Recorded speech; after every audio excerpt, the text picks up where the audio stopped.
Hi, this is Mike, and in this video I'm going to check out the Sasha environment for Ableton Live from the 36dB Artist series, including the many sounds and the effects that it comes with, and I'm going to take a closer look at some of the production techniques that were used throughout the project. So I've got the complete environment here, which comes with 3 Sasha tracks. We're already listening to Chrome Halo here in the background. Then we also get the low orbit cinema environment and the neon bloom environment. Plus we get a whole bunch of Sasha signature sounds, which are faithful recreations of sounds like the hook from Trigonometry, the bass lead from Mongoose, or those big pads from track 10, for example. Yeah, and between these we've got a lot of sounds and instruments and effects to explore. Here in arrangement view, each section comes with its own marker. You can check out here the Jupiter lead section or skip forward to the Rhodes hook. And each environment is also laid out here in session view. And while we're here, we can check out some of the sounds that this song comes with. Like here we got the Chrome Halo drum kit. Solid sounds. Here we have a chopped up breakbeat. Then we also get some more atmospheric sounds, like tape horns here.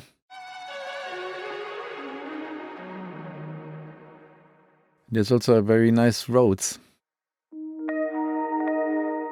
And here in session view, it's also easy to try out some new combinations. Could keep just that little breakbeat here, for example, and then bring back the bass line together with the drums from the drop section. Maybe lose this pad here. And then let's check out this arpeggio. Turn it up a bit. And this is a nice example of the variations that we get with a lot of the sounds. Here we've got a meld. Could manually go through the oscillators here. Try out a different variation. Change the filter settings. And then let's also take a look at the effects rack that it comes with, where we get lots of variations again. And then we can also check out one of the return effect racks. Open return tracks view and check out the E-return, where we get a very complex effect rack with 2 filtered delays and more, and can of course experiment again with different settings here. And there are also a lot of production techniques that we can learn from the environments. If we take a look at the drum processing here, which comes with a few variations again. Like here lows would emphasize the low frequencies in the multiband compressor. This one would bring out the mids a bit more. But let's have a listen to what the multiband compressor actually does. If we set this dial here to 100%, you can hear that it's quite over the top, as in the name. We bring this back again to 0 and then slowly dial it back in to around 35%.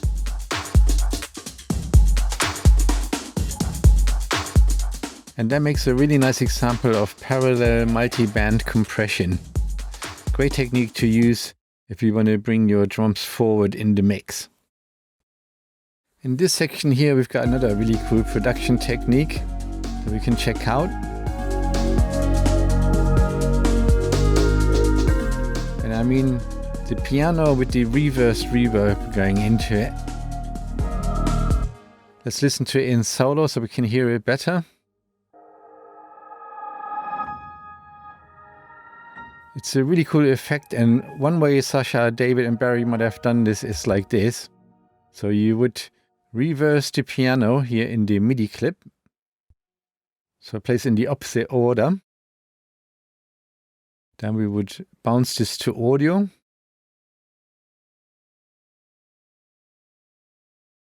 Then we also reverse the audio.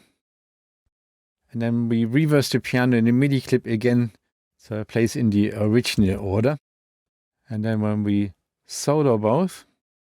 Adjust the timing here on the audio a little bit. It sounds like this. Really cool effect. Let's check in the track.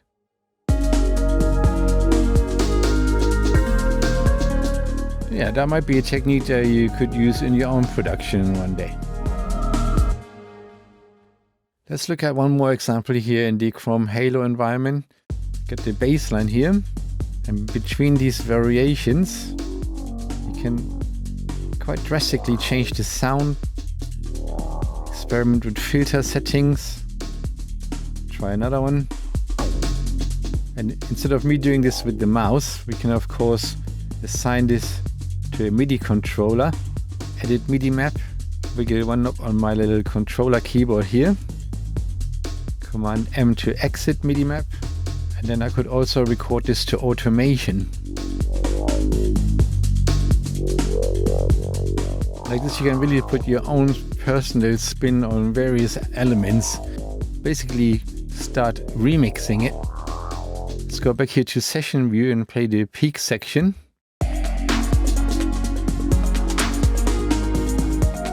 Let's meet the original drums, and I'm going to try swapping them for the Neon Bloom kit. To a certain degree you can mix and match these environments. Why not? This could be the beginnings of a Chrome Halo house remix.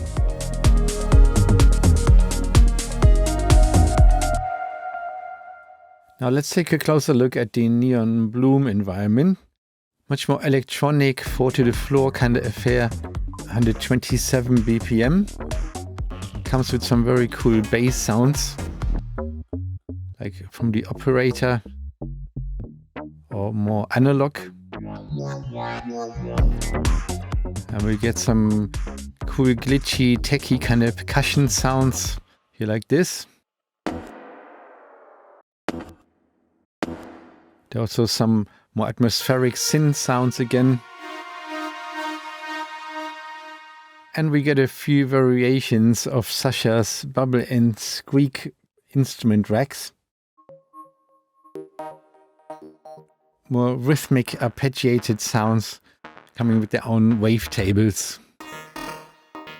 But there are also interesting production techniques going on again that we can learn from. If we take a look here at this drum rack, we can see that the decay time on this write symbol here was automated. So it varies between super short and longer. We can see this here in the automation. And that's a great technique to use if you want to liven up some of your drum sounds a little bit. Now let's also check out some of Sasha's signature sounds. We get some epic pads in here, like this one.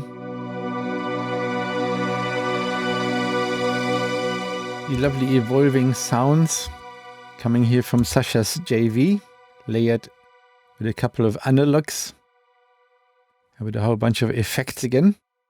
Let's try a different variation. Perhaps this one.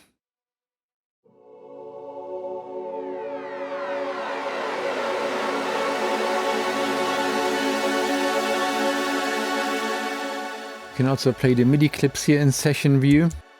Got a nice recreation from Sasha's trigonometry hook here, including all those huge delays and reverbs. Then here, for example, we got 4 sounds from Sasha Mongoose. So enough here to create your own remix of this track, or you could of course just use the sounds themselves in your own original songs. And then instead of working from within the environments, you can also use them as external sources for sounds and effects. Like I was just working on this new track of mine here.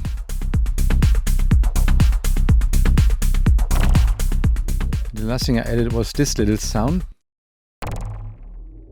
So if I wanted to add a big evolving effect to it, I would head over here to the Sasha environment, presets, audio effects, return tracks.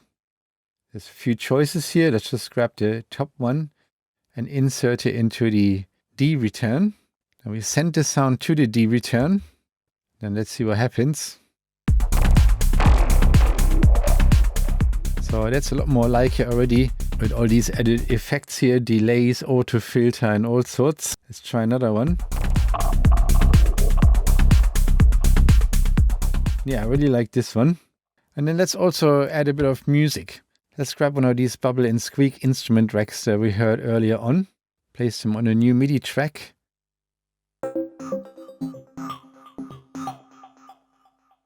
Let's record something in.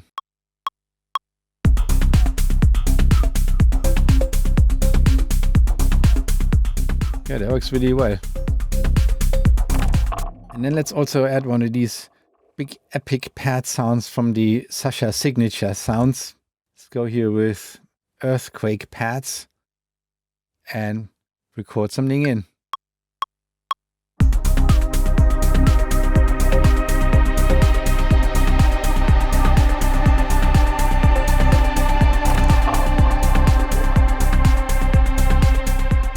So tons and tons of creative possibilities here within the Sasha Ableton environment.